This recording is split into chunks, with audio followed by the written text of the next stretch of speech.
আসসালামু আলাইকুম। আমি ইশরাত জাহান রিয়া। আশা করি সবাই ভালো আছেন।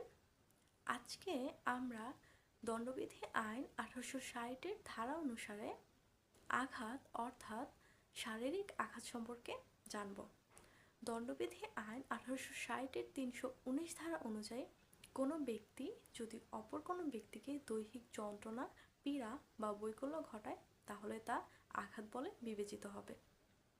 তবে আঘাত যখন হয় গুরুতর, সেক্ষেত্রে শাস্তির ভিন্নতা দেখা দেয়। তাহলে গুরুতর আঘাত কোনগুলো? এ আইনের 320 ধারা অনুযায়ী 8টি ক্ষেত্রে আমরা সেগুলোকে গুরুতর আঘাত বলতে পারবো। 1. পুরুষত্বহীনতা। 2. স্থায়ীভাবে দুই চোখের যে কোনো একটি চোখের দৃষ্টিশক্তি রহিতকরণ। 3. স্থায়ীভাবে দুই কানের যে কোনো একটি কানের শ্রবণ শক্তি রহিতকরণ। 4. যে কোনো অঙ্গ বা গ্রন্থির অনিষ্ট সাধন। 5. যে কোনো অঙ্গ বা গ্রন্থির বিকৃতি বা স্থায়ী ক্ষতি সাধন। 6. মুখমণ্ডল বা হাড়ের স্থায়ী বিকৃতি। 7. হাড় বা দন্তভঙ্গ বা গ্রন্থিচ্যুতকরণ। 8. যে আঘাত জীবন বিপন্ন করে এবং আঘাতপ্রাপ্ত ব্যক্তিকে 20 দিন মেয়াদের তীব্র যন্ত্রণা দান করে। তাহলে আমরা আঘাত এবং গুরুতর আঘাত সম্পর্কে বুঝলাম।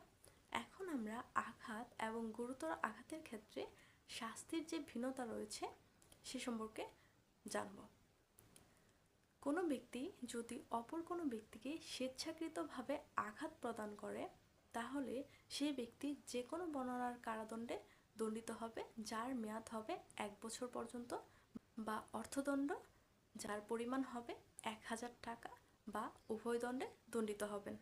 কোনো ব্যক্তি যদি অপর কোনো ব্যক্তিকে মারাত্মক অস্ত্র বা অন্য কোনো মাধ্যম যেমন অগ্নি, উত্তপ্ত বস্তু, বিষ বা বিস্ফোরক দ্রব্য বা ক্ষতিকারক দ্রব্য এসবের সাহায্যে যদি আঘাত প্রদান করে তাহলে সেই ব্যক্তি যে কোনো বর্ণনার কারাদণ্ডে দণ্ডিত হবে, যার মেয়াদ হতে পারে 3 বছর পর্যন্ত, অথবা অর্থদণ্ডে দণ্ডিত হতে পারে। এছাড়া উভয় দণ্ডেও দণ্ডিত হতে পারে।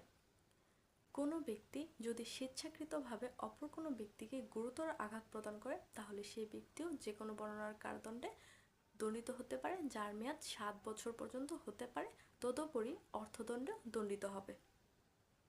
আবার কোনো ব্যক্তি যখন স্বেচ্ছাকৃতভাবে অপর কোনো ব্যক্তিকে মারাত্মক অস্ত্র অথবা অন্য কোনো মাধ্যম যেমন বিষ, বিস্ফোরক দ্রব্য, অগ্নি, উত্তপ্ত বস্তু বা ক্ষতিকারক পদার্থের সাহায্যে গুরুতর আঘাত প্রদান করে তাহলে সেই ব্যক্তি যে কোনো বর্ণনার কারাদণ্ডে দণ্ডিত হবেন, যার মেয়াদ হতে পারে 10 বছর পর্যন্ত। এছাড়া অর্থদণ্ড অথবা উভয়বিধ দণ্ডে দণ্ডিত হতে পারে। ধন্যবাদ সবাইকে। আজকে এই পর্যন্ত। ইনশাআল্লাহ আবারও দেখা হবে নেক্সট কোনো ভিডিওতে।